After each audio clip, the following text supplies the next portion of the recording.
Hello बच्चों, तो आज हम कक्षा 10 का कौन सा चैप्टर अध्याय नंबर 6 नियंत्रण और समन्वय पढ़ रहे हैं।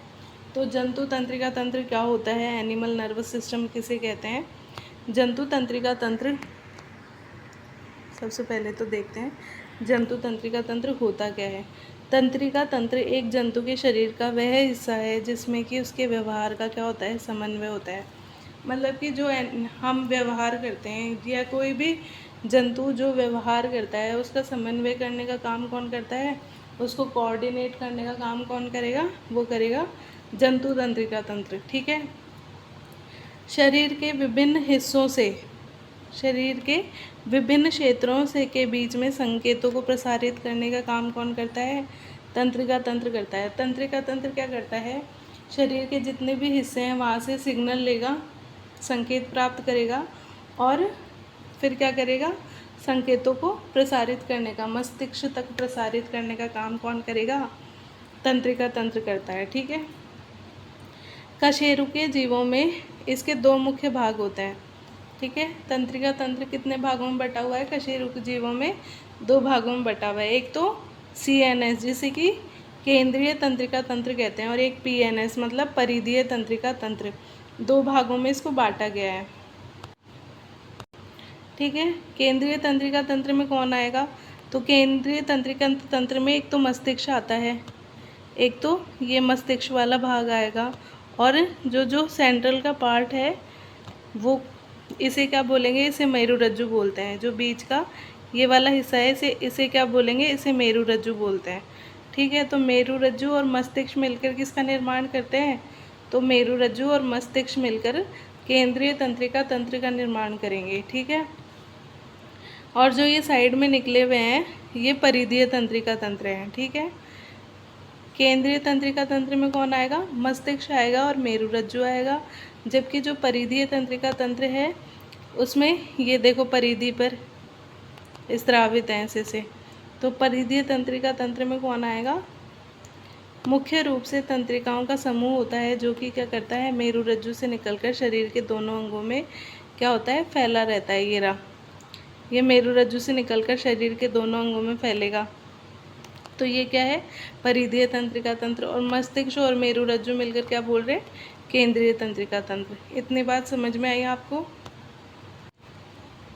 अब तक मैं क्या समझा रही थी कि जो जंतु तंत्रिका तंत्र है वह ऐसा तंत्रिका तंत्र है जो शरीर को क्या करता है, नियंत्रण करने का काम करता है, शरीर को कंट्रोल करता है, शरीर को समन्वय करता है। नियंत्रण करता है और समन्वय करने का काम कौन करेगा, जंतु का तंत्रिका तंत्र करेगा।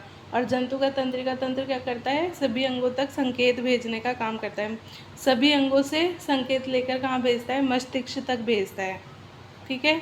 जंतु तंत्रिका तंत्र दो भागों में बटा हुआ है, एक तो केंद्रीय तंत्रिका तंत्र और दूसरा परिधीय तंत्रिका तंत्र। ठीक है। केंद्रीय तंत्रिका तंत्र किससे मिलकर बना है, एक तो मस्तिष्क से और दूसरा मेरुरज्जु से। ये बात करी थी अपन ने, केंद्रीय तंत्रिका तंत्र मस्तिष्क और मेरुरज्जु दोनों से मिलकर बना होता है। जबकि परिधीय तंत्रिका तंत्र में क्या आता है, मेरुरज्जु से निकले हुए जितने भी तंत्रिका तंत्र जो कि किसकी तरफ जा रहे हैं, परिधि की तरफ, बाहर की तरफ जा रहे हैं, वो कौन से हैं, परिधीय तंत्रिका तंत्र में आते हैं। इतनी बात समझ में आई।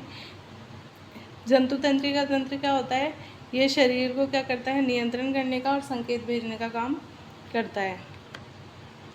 अब देखो ये जो तंत्रिका कोशिका क्या होती है, इस पे बोर्ड ने बहुत बार क्वेश्चन पूछा है। 2020 में आया हुआ है, 22 में, 23 में, 24 में, 25 में से करके बहुत बार पूछा गया है कि तंत्रिका कोशिका होती क्या है।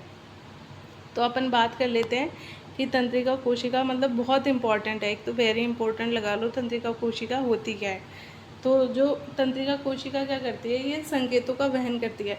जैसे कि एक गाड़ी मान लो जिसमें क्या जाते हैं, संकेत जाते हैं, तो ये तंत्रिका कोशिका क्या करती है, गाड़ी की तरह काम करती है जिसमें क्या बहुत सारे संकेत जाते हैं। कोशिकीय स्तर पर तंत्रिका तंत्र तंत्रिका कोशिकाओं से मिलकर बनी होती है। जो तंत्रिका कोशिकाएं हैं उससे मिलकर क्या बना होगा, तंत्रिका तंत्र मिलकर बना होता है। ठीक है। और तंत्रिका कोशिका की जो स्ट्रक्चर है वो देखो ऐसी है। ठीक है। जो इसके ये निकले हुए हिस्से हैं इसको क्या बोलेंगे, द्रुमिका बोलेंगे। बीच में इसके न्यूक्लियस उपस्थित है, केंद्रक प्रेजेंट है। ठीक है। और कोशिका काय इसमें प्रेजेंट है। देखो ये कोशिका काय है, ये कोशिका काय है इसमें भरा हुआ। और इसको बोलेंगे तंत्रिकाक्ष। जो ये स्ट्रक्चर बने हुए हैं इनको क्या बोलेंगे? तंत्रिकाक्ष बोलेंगे। और ये तंत्रिकाक्ष का क्या है? अंतिम सिरा है। ये क्या है? तंत्रिकाक्ष, और ये तंत्रिकाक्ष का अंतिम सिरा है।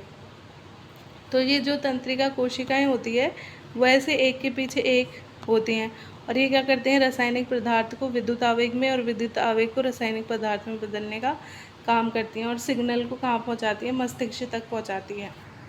ठीक है, इतनी बात समझ में आई।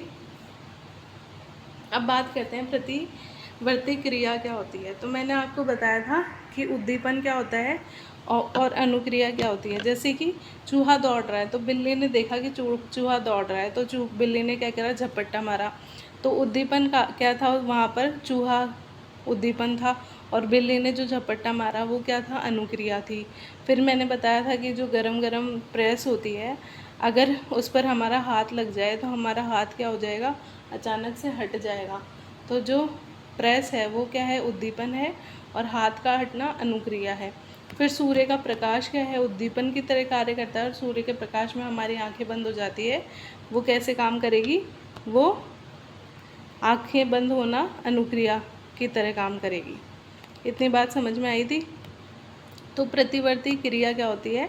उद्दीपन के प्रति, मतलब उद्दीपन के लिए या उद्दीपन के प्रति की गई क्रिया को क्या करेंगे?